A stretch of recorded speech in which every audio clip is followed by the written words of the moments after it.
Hello, this is Dr. David Green, CEO of the New Jersey Pain Network. Today's topic is the top 10 things you should know about stem cell procedures. Stem cell procedures for musculoskeletal conditions are now a reality. High-level athletes from all the sports leagues are utilizing the technology, as well as weekend warriors and amateurs. The first thing to know is that modern stem cell procedures have no ethical issues at all. There's no fetal tissue utilized. They only involve either adult stem cells or amniotic derived from consenting donors after a C-section. There is no fetal sacrifice at all now. The second thing is that they are showing promise for all types of conditions, such as degenerative and rheumatoid arthritis, SI joint, spinal joints, the discs, tendonitis, whether it's in plantar fasciitis, Achilles, rotator cuff, elbow, like golfers and tennis elbow, ligament injuries, sports injuries, diabetic wounds, stress fractures. The third thing is that stem cells are like a blank slate. They start from an undifferentiated state, and they can convert into skin cells, cartilage cells, tendon, ligament, muscle. A lot of it depends on the environment with which the stem cells are put into with regards to what they end up converting. The fourth thing is that stem cell procedures can heal injury. Traditional treatments with cortisone act as a band-aid. They do not heal anything, they just offer relief. The regenerative medicine stem cell treatments offer the potential to actually heal the damaged soft tissue and cartilage. This is cutting edge. It helps get athletes back on the field faster, helps individuals avoid surgery. It can delay or avoid the need for joint replacement. The fifth thing is that current treatments do not use embryonic stem cells. The use of adult stem cells in research and therapy is less controversial than embryonic stem cells because their production does not require the destruction of an embryo. So there's no embryo destruction, no fetal tissue. Amniotic fluid stem cells are intermediate between embryonic and adults. They do have some potential to differentiate into different cell types, but they are not pluripotent. One of the problems with embryonic stem cells, besides the ethical issues, is that they often didn't know when to stop duplicating. Okay, so they could actually cause tumors. You don't see that problem with the current methods.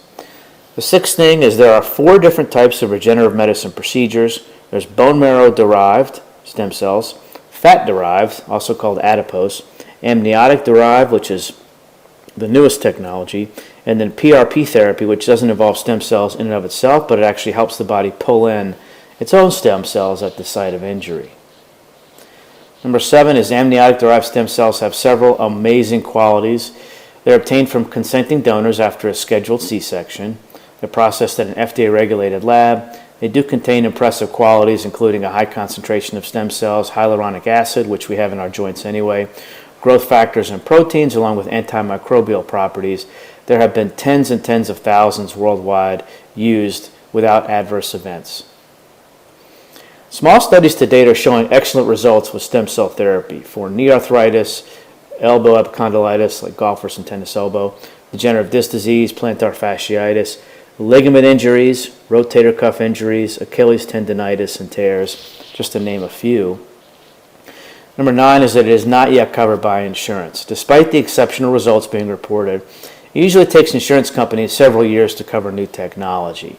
One is they just don't like to spend money, but 2 is they like to see larger studies. And even if it's FDA approved, which these are not, they're biologics, they're FDA regulated, even with that, they're usually not covered for years after that occurs. The cost of procedures is going to range. This vary based on geography of where the person lives, and also PRP is cheaper than the stem cell procedures. But if surgery can be avoided, that can save considerable cost and disability and be worth the cost of the technology. Number 10 is these are outpatient and exceptionally low-risk procedures. PRP therapy just involves a simple blood draw from your arm, and then you're processing that immediately and then re-injecting it, so the risks are very, very low. Fat and bone marrow derived are autologous. They come from yourself. The amniotic derived is immunologically privileged, meaning it doesn't cause a host versus graft reaction, and you have this long track record of success. So there's minimal adverse event potential. The top non-operative pain management in New Jersey is through the New Jersey Pain Network. There are several clinics throughout the state accepting over 50 insurances and providing over 25 treatment options for all types of acute and chronic pain conditions. The board-certified award-winning doctors have exceptional success rates. Look us up online at NewJerseyPainNetwork.com, and then call us for more information and scheduling at 844-2NJ-PAIN. I'm Dr. David Green with the New Jersey Pain Network. Your pain stops here.